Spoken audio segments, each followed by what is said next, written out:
छत्रपती संभाजीनगर जिल्ह्यातील अजिंठा लेणी येथे मधमाशांच्या हल्ल्यांची घटना वारंवार घडताना दिसते।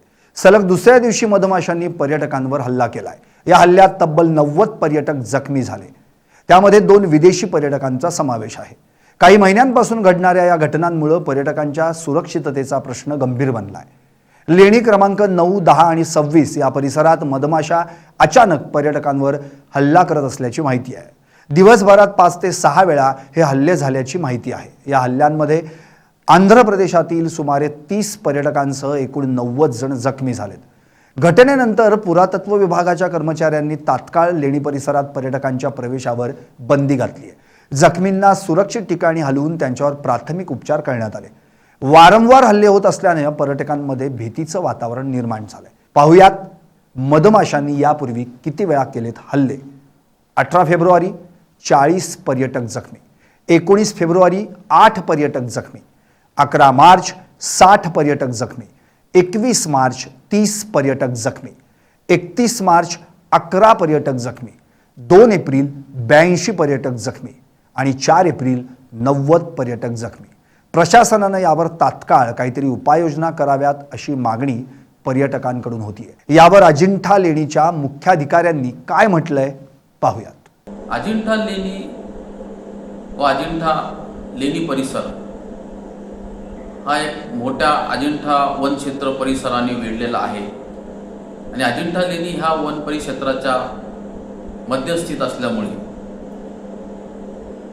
हा परिसर व अजिंठा लेणी मधमाशांकरता आदिम काळापासून त्यांचे आवडीचे स्थान राहिले आहे आणि त्यामुळेच अजिंठा लेणी व लेणी परिसरामध्ये मोठ्या प्रमाणात मधमाशांचे पोळे आढळून येतात। विशेष करून अजिंठा लेणीच्या सर्वात उंच लेणी नंबर 10 व त्याच्या शेजारी लेणी नंबर 9 हे 2 लेण्या मागील काही दशकापासून मधमाशांचे आवडते स्थान आहे। इथे दरवर्षी 10 ते 15 मधमाशांचे पोळे एकाच लेण्यात असतात।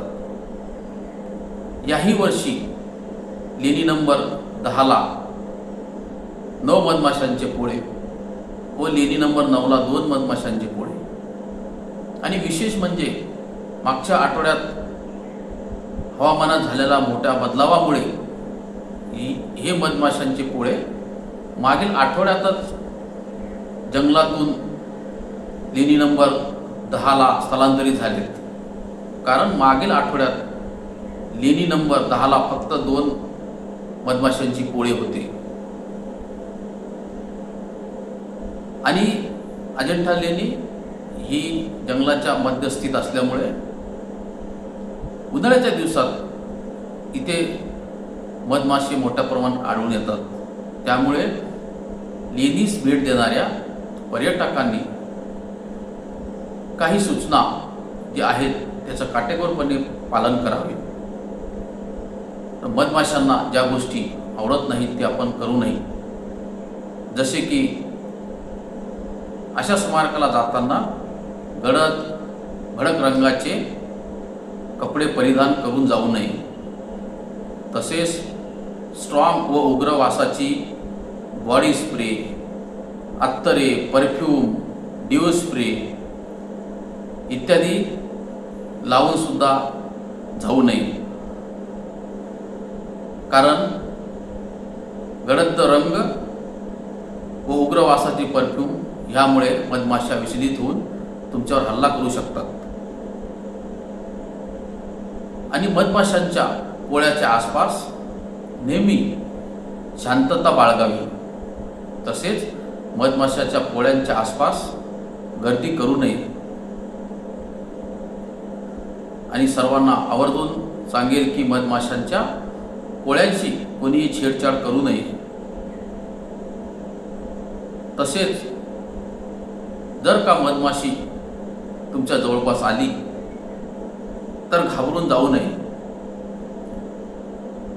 स्तब्ध उभे राहावे आणि आपल्या हाताने किंवा कशानेही मधमाशीला मारण्याचा किंवा हाकलण्याचा प्रयत्न करू तुम्ही स्तब्ध उभे राहिल्यामुळे ती मधमाशी तुम्हाला चावणार नाही, पण तुम्ही प्रतिकार करण्याचा प्रयत्न केला तर मधमाशी तुम्हाला चावेल आणि इतर मधमाशा तुमच्यावर हल्ला करतील.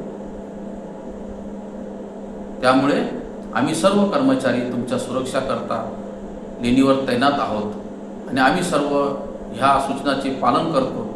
त्यामुळे आमचे कर्मचारी 24 तास मधमाशीच्या सानिध्यात काम करतात व क्वचितच आमच्या कर्मचाऱ्यांवर मधमाशांचा हल्ला होतो.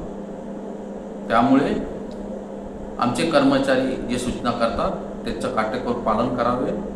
जरी मधमाशी चावली तर घाबरून जाऊ नये, कारण मधमाशी चावल्यावर प्रथम उपचाराची सोय आम्ही आमच्या ऑफिसमध्ये केली आहे.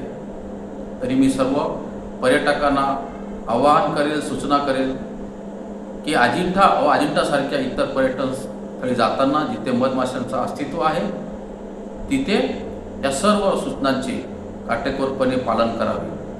आणि लवकरच वन विभाग व पुरातन विभाग, भारतीय पुरातत्व सर्वेक्षण विभाग यांच्या संयुक्त कारवाईने याच्यावर काही ना काही उपाययोजना लवकरात लवकर करण्यात येईल.